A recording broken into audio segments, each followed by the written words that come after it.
നമസ്കാരം. ഇന്നത്തെ പ്രധാന വാർത്തകളുമായി ഷാജി കടക്കൽ. നിലമ്പൂർ ഇന്ന് മനസ്സ് തുറക്കും. കേരളം ഉറ്റുനോക്കുന്ന നിലമ്പൂർ ഉപതെരഞ്ഞെടുപ്പ് ഫലം ഇന്ന്.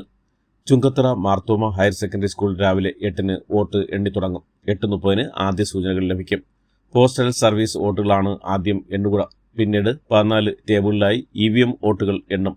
അപ്രതീക്ഷിതമായ അടിയൊഴുക്കുകളൊന്നുമില്ലെങ്കിൽ 10,000 വോട്ടിലെങ്കിലും ജയിക്കാമെന്ന വിശ്വാസത്തിലാണ് UDF. സ്വരാജിന് ലഭിച്ച ജനകീയ പിന്തുണയാണ് LDFിന്റെ പ്രതീക്ഷ. 10,000 വോട്ടെങ്കിലും പിടിച്ചാൽ തന്റെ നിലപാടിന് ജനപിന്തുണയുണ്ടെന്ന് തെളിയിക്കണമെന്നാണ് PV അൻവർ കരുതുന്നത്. കഴിഞ്ഞ തവണത്തെ 8,500 എന്ന അക്കത്തെ 10,000 കടത്താനാണ് NDA സ്ഥാനാർത്ഥി അഡ്വക്കേറ്റ് മോഹൻ ജോർജിന്റെ ശ്രമം. നിലമ്പൂരിലെ UDF സ്ഥാനാർത്ഥി ആര്യടൻ ഷൗക്കത്ത് 3-ാം സ്ഥാനത്താകുമെന്ന് PV അൻവർ. UDF പക്ഷത്തുനിന്നും 10,000 വോട്ടുകൾ സ്വരാജ് പക്ഷത്തേക്ക് പോയെന്നും ആര്യാടൻ ഷൗക്കത്ത് വിരുദ്ധ വോട്ടുകളാണ് സ്വരാജിന് പോയതെന്നും ആ വോട്ടുകൾ തനിക്ക് കിട്ടേണ്ടതായിരുന്നുവെന്നും ഇതോടെ ആര്യടൻ ഷൗക്കത്ത് 3-ാം സ്ഥാനത്താകുമെന്നും സ്വരാജ് 2-ാം സ്ഥാനത്ത് എത്തുമെന്നും PV അൻവർ പറഞ്ഞു. തനിക്ക് ജയിക്കാൻ കഴിയുന്നില്ലെന്ന ചർച്ചയുടെ ഫലമായി തനിക്ക് കിട്ടേണ്ട വോട്ടുകളിൽ നിന്ന് 10,000-ത്തോളം വോട്ടുകൾ സ്വരാജിന്റെ പെട്ടിയിലെത്തിയിട്ടുണ്ടെന്നും തന്നെ സംബന്ധിച്ചോളം വലിയ നഷ്ടമാണെന്നും തോറ്റമ്പിക്കടന്ന സ്വരാജിന് ഓക്സിജൻ കൊടുക്കുന്ന അവസ്ഥയിലേക്ക് കാര്യങ്ങളെത്തിയെന്നും അൻവർ വ്യക്തമാക്കി. ഇറാനിലെ 3 ആണവ കേന്ദ്രങ്ങളിൽ ഇന്നലെ പുലർച്ചെ നടന്ന അമേരിക്കയുടെ ആക്രമണം ഇറാൻ ആണവോർജ്ജ സമിതി സ്ഥിരീകരിച്ചു. ഫോർദോ, നദാൻസ്, ഇസ്ഹാൻ എന്നീ കേന്ദ്രങ്ങളാണ് അമേരിക്ക ആക്രമണം നടത്തിയതെന്നും ഇത് അന്താരാഷ്ട്ര നിയമങ്ങളുടെ ലംഘനമാണെന്നാണ് ഇറാൻ ആണവോർജ്ജ സമിതി വ്യക്തമാക്കിയിരിക്കുന്നത്. അമേരിക്കൻ ആക്രമണത്തിന് പിന്നാലെ ഇറാനിയൻ ആണവോർജ്ജ കേന്ദ്രങ്ങളിൽ നിന്ന് റേഡിയേഷൻ ചോർച്ച ഉണ്ടാകുമോ എന്ന ആശങ്ക ശക്തം. ഇതുവരെ ആണവ വികിരണ തോതിൽ കാര്യമായ മാറ്റങ്ങൾ ഉണ്ടായിട്ടില്ലെന്നാണ് അന്താരാഷ്ട്ര ആണവോർജ്ജ ഏജൻസിയുടെ അറിയിപ്പ്. എന്നാൽ ആണവ കേന്ദ്രങ്ങൾ സുരക്ഷിതമാണെന്നും ഇരു രാജ്യങ്ങളും എക്കാലവും ഓർമ്മിക്കുന്ന പ്രത്യാഘാതം ഉണ്ടാകുമെന്നാണ് ഇറാൻ നൽകിയിരിക്കുന്ന മുന്നറിയിപ്പ്. സമാധാനത്തിലേക്ക് എത്താൻ തയ്യാറാകാത്ത പക്ഷം മറ്റ് ലക്ഷ്യ കേന്ദ്രങ്ങൾ കൂടി ആക്രമിക്കപ്പെടുമെന്ന് ഇറാൻ മുന്നറിയിപ്പ് നൽകി. American president Donald Trump Iran സമാധാന ശ്രമങ്ങൾ ഉടൻ നടത്തിയില്ലെങ്കിൽ വീണ്ടും ആക്രമിക്കുമെന്നും കഴിഞ്ഞ 8 ദിവസങ്ങൾ കണ്ടതിനേക്കാൾ കൂടുതൽ ദുരിതമാണ് കാത്തിരിക്കുന്നതെന്ന മുന്നറിയിപ്പാണ് ഇറാന്റെ ആണവ കേന്ദ്ര ആക്രമണത്തിന് പിന്നാലെ ട്രംപ് വിശദമാക്കിയത്. അമേരിക്ക ഇറാനിൽ നടത്തിയ ആക്രമണത്തിന്റെ പേരടക്കമുള്ള കൂടുതൽ വിവരങ്ങൾ പുറത്തുവിട്ട് പെന്റഗൺ. ഓപ്പറേഷൻ മിഡ്നൈറ്റ് ഹാമർ എന്ന പേരിൽ അതീവ രഹസ്യമായിട്ടാണ് ഇറാനിൽ ആക്രമണം നടപ്പാക്കിയെന്നാണ് പെന്റഗൺ വാർത്താ സമ്മേളനത്തിൽ അമേരിക്കയുടെ വ്യോമസേനാ ജനറൽ ഡാൻ കെയ്ൻ വ്യക്തമാക്കിയത്. ഇറാനെ ആക്രമിച്ച അമേരിക്കൻ നടപടി അപകടകരമെന്ന് ഐക്യരാഷ്ട്രസഭ ജനറൽ സെക്രട്ടറി അന്റോണിയോ ഗുട്ടറസ്. ഇറാന്റെ ആണവ സമ്പുഷ്ടീകരണ ശേഷി ഇല്ലാതാക്കാനും ആണവ ഭീഷണി തടയാനുമാണ് ഇറാന് നേരെ ആക്രമണം നടത്തിയതെന്ന് US വക്താവ് UN സുരക്ഷാ കൗൺസിലിനെ അറിയിച്ചു. അമേരിക്ക അഴിച്ചുവിട്ട ആക്രമണം ആണവ നിർവ്യാപന കരാറിനെ ബാധിക്കുമെന്ന മുന്നറിയിപ്പുമായി ഇറാൻ അമേരിക്കയുമായും യൂറോപ്യൻ യൂണിയനുമായി ചർച്ചയടക്കം നടന്ന ആക്രമണം ചർച്ചകളുടെ സാധ്യതകൾ തകർന്നെന്നും ഇനി എങ്ങനെ ചർച്ച നടക്കുമെന്നും വിദേശകാര്യമന്ത്രി അബ്ബാസ് അരാഗ്ചി ചോദിച്ചു. ഇസ്രായേൽ ഇറാൻ സംഘർഷത്തിൽ അമേരിക്കയുടെ നേരിട്ട് ഇടപെടൽ വന്നതിന് പിന്നാലെ എല്ലാ വിമാനങ്ങളും മറ്റ് അറിയിപ്പുണ്ടാകുന്നവരെ റദ്ദാക്കിയതായി ഇസ്രായേൽ ഔദ്യോഗിക വിമാന സർവീസ് ഇസ്രായേൽ എയർലൈൻസ് വ്യക്തമാക്കി. ഇറാനും ഇസ്രായേലും തമ്മിലുള്ള സംഘർഷ രൂക്ഷമായിരിക്കും ഇറാൻ പ്രസിഡന്റുമായി സംസാരിച്ചു പ്രധാനമന്ത്രി നരേന്ദ്രമോദി. നിലവിലെ സാഹചര്യത്തിൽ പ്രധാനമന്ത്രി നരേന്ദ്രമോദി ആശങ്ക അറിയിച്ചു.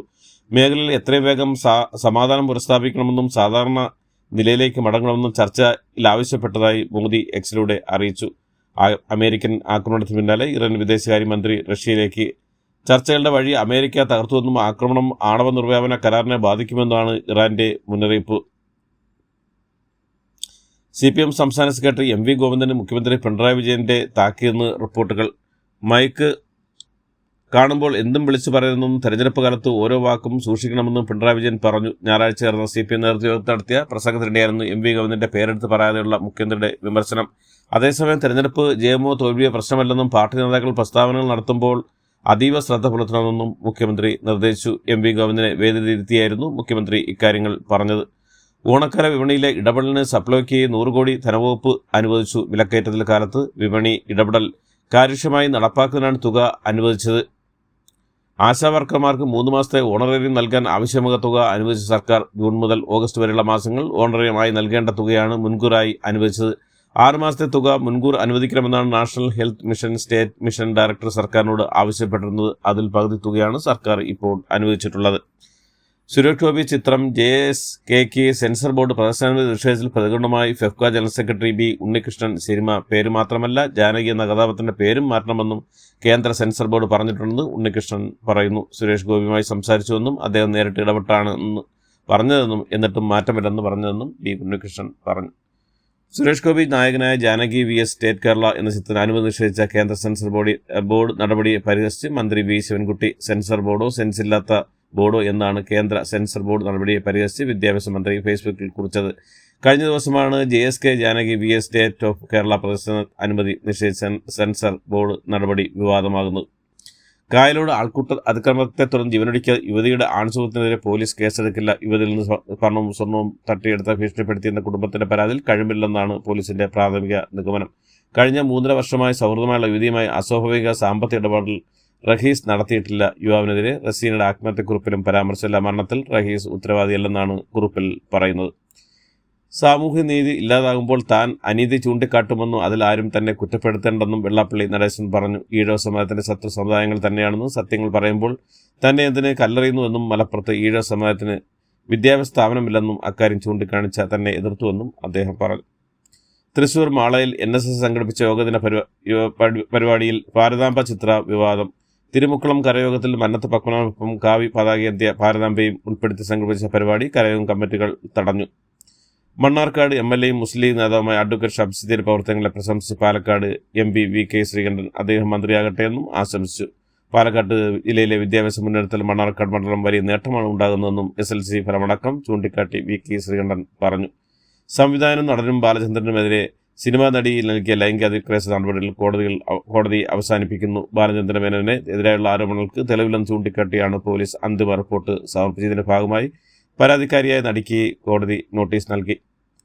വിജിലൻസ് മുൻ ഡയറക്ടർ യോഗേഷ് ഗുപ്തയുടെ നോൺ ഗസറ്റ് ഉദ്യോഗസ്ഥർക്കെതിരായ കേസുകൾ SP-മാർ തീർപ്പാക്കണമെന്ന വിവാദ സർക്കിൾ ഇപ്പോഴത്തെ ഡയറക്ടർ മനോജ് എബ്രഹാം തിരുത്തി. സർക്കുലർ നിയമവിരുദ്ധവും വിജിലൻസ് മാനുവലിന് എതിരാണെന്നാണ്. എല്ലാ ഫയലും അന്തിമം തീർപ്പാക്കേണ്ടത് ഡയറക്ടർ തന്നെയാണെന്ന് മനോജ് എബ്രഹാം SP-മാർക്ക് നൽകിയ പുതിയ നിർദ്ദേശം. യഥാർത്ഥ ദേശഭക്തരും ദേശവിരുദ്ധരും തമ്മിലുള്ള പോരാട്ടമാണ് കേരളത്തിൽ നടക്കുന്നതെന്ന് BJP സംസ്ഥാന അധ്യക്ഷൻ രാജീവ് ചന്ദ്രശേഖർ. മലയാളത്തിലെ ചലച്ചിത്ര അഭിനേതാക്കളുടെ സംഘടന അമ്മയുടെ ഭരണസമിതിയിലേക്ക് തെരഞ്ഞെടുപ്പ് നടത്തും. 3 മത്സരം തെരഞ്ഞെടുപ്പ് നടത്താനാണ് ഇന്നലെ നടന്ന ജനറൽ ബോഡി യോഗത്തിൽ ധാരണയായത്. നിലവിലുള്ള അഡ്ഹോക് കമ്മിറ്റി അതുവരെ തുടരും. ജനറൽ ബോഡി യോഗത്തിൽ സമവായത്തിലെത്താൻ കഴിയാത്തതിനെ തുടർന്നാണ് തെരഞ്ഞെടുപ്പ് നടത്താൻ തീരുമാനിച്ചത്.